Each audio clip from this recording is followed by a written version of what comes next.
Sophia वराइट जिन्होंने अपने घर के करीब एक अलहदा घर लेकर उसे ऑर्फन सेंटर में तब्दील कर दिया है, जहां पर लावारिस, यतीम और बेसहारा बच्चों को रिहाइश दी जा रही है, खाना दिया जा रहा है। ये ख्वाहिश तो मेरी बहुत अरसे से थी। मैं पूरी कोशिश करती हूँ कि मैं इंसाफ करूँ, इनकी उतनी ही तरबियत करूँ अच्छे तरीके से जैसे मैं अपने बच्चों की करती हूँ। ये बच्चे अल्लाह ताला की तरफ से मुझे तोहफे में मिले हैं और अब ये मेरे बच्चे हैं, ये मेरी जिम्मेदारी है।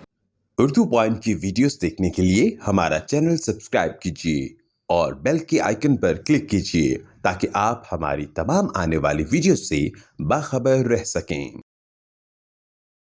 अस्सलाम वालेकुम, उर्दू पॉइंट में खुशामदीद। मैं हूं आपका मेज़बान उस्मान भट्ट। नाज़रीन, आज आपकी मुलाकात लाहौर शहर से ताल्लुक़ रखने वाली एक ऐसी खुदा तर्ज खतून सोफिया वराइट। इनसे जानते हैं इनका जज्बा क्या था कि इन्होंने इन ऐसे बच्चों को लेके आई हैं जिनका कोई सहारा नहीं था और उन्हें यहाँ पर आकर सहारा दिया। मैडम, ये बताइएगा कि आपने कब सोचा कि ऐसे बच्चे भी पाकिस्तान में मौजूद हैं जो चाइल्ड प्रोटेक्शन ब्यूरो में होते हैं या कहीं जगह जगह होते हैं, जिनके कोई वालिदैन नहीं होते, कोई आगे पीछे नहीं होता, बेचारे अकेले होते हैं, उनको भी अपना घर चाहिए होता है। ये आपने कब सोचा? ये ख्वाहिश तो मेरी बहुत अरसे से थी कि मैं ये कर सकूं, लेकिन अल्लाह ताला ने इस्तिताअत दी और मैं ये करने के काबिल हो सकी।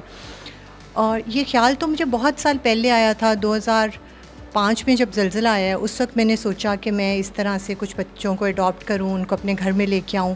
लेकिन उस वक्त क्योंकि मेरे अपने बच्चे बहुत छोटे थे, तो मेरे हस्बैंड ने, मेरे इन-लॉज़ ने, मेरे फ़ादर ने मुझे यही कहा कि तुम सही से इंसाफ नहीं कर पाओगी। तो इसलिए फिर थोड़ा सा ये डिले हो गया और अब अल्लाह ताला ने इस्तिताअत दी और मैं ये करने के काबिल हो गई हूँ। चूँकि आपके अपने बच्चे भी हैं और ये किसी के बच्चे हैं जिनको आपने अपना बच्चा बनाया है, तो आपकी ज़्यादा तवज्जो, आपका ज़्यादा प्यार किन की तरफ होता है? मैं पूरी कोशिश करती हूँ कि मैं इंसाफ करूँ, अपने बच्चों को भी टाइम दूँ, उनको भी प्यार करूँ, उनकी भी तरबियत करूँ और इन बच्चों को भी उतना ही प्यार और इनकी उतनी ही तरबियत करूँ अच्छे तरीके से जैसे मैं अपने बच्चों की करती हूँ। ये बताइएगा कि इन बच्चों को आप कहाँ से लेके आई हैं, किस तरह लेके आई हैं और इतनी कम उम्र जितने बच्चे आप लेकर आई हैं, ये डिसाइड कैसे किया था? मैं ये बात तो नहीं कह सकती कि मैं कहाँ से लेके आई हूँ, बस ये अल्लाह ताला ने ये मुझे तोहफ़ा दिया है और अब ये मेरे बच्चे हैं और ये मेरी ज़िम्मेदारी है। इन बच्चों के क्या नाम हैं, या आपने खुद रखे हैं या इनके पहले से कोई नाम थे? और दूसरा, इन सब बच्चों के बारे में, इनके फ्यूचर के बारे में आपने क्या प्लानिंग की है? जैसे एक माँ कर रही होती है, आपने भी कुछ की होगी। जी बिल्कुल, मैं यही सोचती हूँ कि इन बच्चों की ज़हनी सलाहियतों को सामने रखते हुए, इनके इंटरेस्ट को ऑब्ज़र्व करते हुए, जौन सी फ़ील्ड्स में मुझे लगेगा कि ये बच्चे जाने में इंटरेस्टेड हैं, मैं इनके लिए वही फ़ील्ड्स का इंतखाब करूँगी। लेट्स से कोई बच्चा मुझे लगेगा कि आर्मी में जाने का शौकीन है, तो उसके लिए फिर मैं आर्मी की सिलेक्शन कराऊँगी। तो इनके इंटरेस्ट को सामने रखते हुए फिर हम उसके अकॉर्डिंगली इंशाअल्लाह ताला इनका जो है ना डिसाइड करेंगे फ्यूचर। यहाँ पर कितना टाइम देती हैं आप, और यहाँ पर इन बच्चों की देखभाल के लिए कौन कौन है, यहाँ पर क्या क्या सहूलियत इनको दी जा रही हैं? जी, ये घर जो मैंने लिया है ये मेरे घर के बहुत करीब है और मेरी कोशिश यही होती है कि दिन में 3 से 4 दफ़ा मैं यहाँ पे ज़रूर विज़िट करूँ और हर वक्त मैं इनकी एक्टिविटीज़ से बाखबर रहती हूँ। मुझे पता होता है कि हर वक्त बच्चे क्या कर रहे हैं।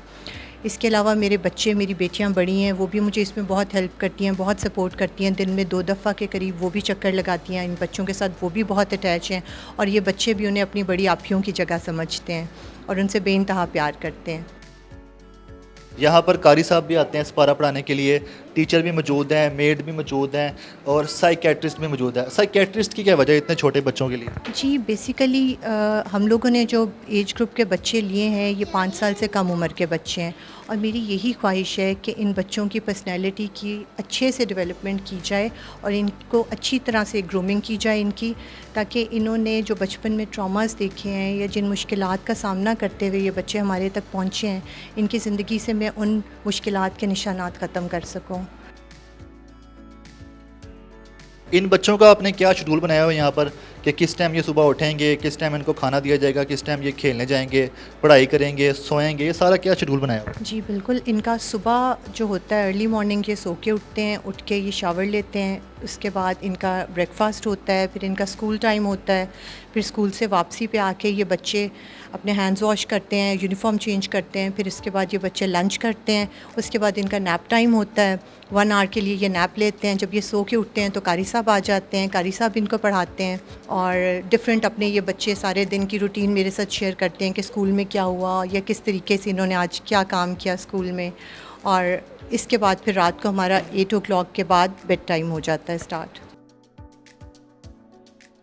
हमने देखा आप जब भी यहाँ पर आती हैं इन बच्चों से मिलने, बच्चे ऐसे भागे आते हैं जैसे अपनी सगी बिछड़ी माँ से लोग मिलने, बच्चे मिलने आता है। तो आपको ये देखकर कैसा फील होता है? मेरी अपनी इन बच्चों के लिए यही फीलिंग है कि ये मेरे अपने बच्चे हैं। तो जब एक माँ इस तरह से फीलिंग्स देगी बच्चों को तो डेफ़िनेटली बच्चे तो प्यार के होते हैं। जब आप इन्हें दिल से प्यार करेंगे तो वो उसी तरीके से आपको दिल से ओन करेंगे। अब इनके डिनर का टाइम हो गया है और आए हम अब इनको डिनर कराते हैं और बाकी बातें हम उधर ही करते हैं। ठीक है, आगे चलते हैं। अच्छा ये बताइएगा कि 6 बच्चे हैं, 6 की डिफरेंट चॉइस होगी खाने पीने की भी, तो इनके खाने पीने के हवाले से कुछ शेड्यूल बनाया आपने? जी बिल्कुल, हम लोग इनका वीकली बेसिस पे हम इनका मेन्यू बनाते हैं जो कि नेक्स्ट वीक में फिर हम रिवाइज़ करते हैं इनकी चॉइस को सामने रखते हुए। तो इस तरह से हर वीक इनके लिए हम जो है ना अलग से मेन्यू बनाते हैं और हमारी कोशिश यही होती है कि जिसमें बच्चों के लिए ना सिर्फ ये कि उनकी न्यूट्रिशनल वैल्यूज़ में पूरी हो, बल्कि ये कि उनके लिए इंटरेस्टिंग भी हो खाना। वो ये नहीं कि मुसीबत समझ के खाएं कि ये सब्ज़ी है तो खानी है, हम उनको इंटरेस्टिंग बना के खाना और प्रॉपर हम उसकी न्यूट्रिशनल वैल्यू को सामने रखते हुए फिर हम इनका मेन्यू बनाते हैं। इन सब में सबसे छोटा ये जो आपकी गोद में है 2 साल का है तकरीबन, तो इसको संभालना ज़्यादा टफ होता होगा? ये बस इसको प्यार और तवज्जो ज़्यादा चाहिए होती है और इसका ख्याल भी इस तरह से ज़्यादा रखना ज़रूरी होता है कि कहीं ये गिर ना जाए या अकेले। बाकी बच्चों की तो स्कूलिंग स्टार्ट हो चुकी है, वो तो सुबह से दोपहर तक स्कूल में होते हैं। इसका थोड़ा सा ये होता है कि ये उस टाइम पे घर में अकेला होता है तो उस टाइम पे ये अपने बड़े भाइयों को मिस कर रहा होता है। तो वो टाइम ये होता है कि या मैं इसके पास होती हूँ या फिर मेरे बच्चों में से मेरी बेटियाँ बड़ी हैं उनमें से कोई ना कोई इसके साथ टाइम स्पेंड करता है, सो दैट इसे ये फील ना हो कि ये बाकी भाई चले गए और ये अकेला है घर में।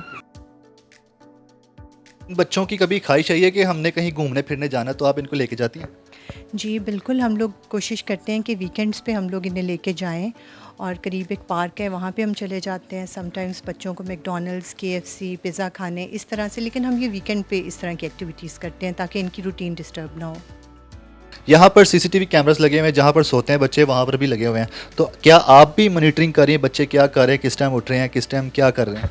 जी, इस घर के एक-एक कोने में सीसीटीवी कैमरास रखे हुए हैं और इसके अलावा मैं ख़ुद भी देखती हूँ और हमारे स्टाफ के पास भी इसकी जो हमारे स्टाफ मेंबर्स हैं उनमें से 1-2 ऐसे मेंबर्स हैं जिनके पास इसके सेट्स हैं और इसके अलावा मेरे अपने फ़ोन में ये कैमरास इंस्टॉल हुए हैं सो दैट रात को 2 बजे 3 बजे मेरी आंख खुले मैं उठ के एक बार ज़रूर देखती हूँ। दिन के टाइम ऑन एंड ऑफ मैं उसको देखती रहती हूँ, मॉनिटर करती रहती हूँ। ये बताइएगा कि यहाँ पर 6 बच्चे हैं, 6 ज़िंदगियाँ हैं, उनका लाइफस्टाइल है, उनके सारे अखराजात हैं, स्कूल भी है, यहाँ पे ग्रूमिंग भी होती है, प्लेग्राउंड भी है और इवन के जितना भी है खाना पीना डाल के, तो इतने सारे अखराजात क्या आप अकेली बर्दाश्त कर रही हैं?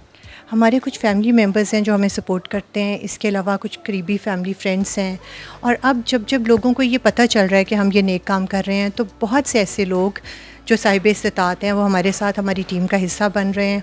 और मज़ीद भी मैं यही कहूँगी, अगर कोई भी साहिब इस्तिताअत, ये क्योंकि ये इस्तिताअत अल्लाह ताला की तरफ से होती है और ये तौफ़ीक भी अल्लाह ताला देते हैं, तो जो साहिब इस्तिताअत लोग हमारे साथ इस नेकी में शामिल होना चाहें हम उन्हें वेलकम करेंगे, वो आएँ और हमारी इस नेकी में हमारे साथ शामिल हों और हमारी टीम का हिस्सा बनें। बहुत से लोग सोच रहे होंगे इसमें अपना हिस्सा डाला जाए और बहुत से लोग ये भी रास्ता तलाश करेंगे किस तरह आपसे रब्ता करें और इसमें अपना हिस्सा डालें, तो किस तरह लोग आपसे रब्ता करें, किस तरह अपना इसमें हिस्सा डालें? जी, अलमिरा फाउंडेशन के नाम से हमारी वेबसाइट भी है, इसके अलावा हमारे फेसबुक और इंस्टा पर भी पेजेस हैं और हमारे टेलीफोन नंबर्स भी उस पर अवेलेबल हैं, हमारे बैंक अकाउंट नंबर्स भी हैं, इसलिए जो भी इस कार्य खैर में हिस्सा डालना चाहे मोस्ट वेलकम।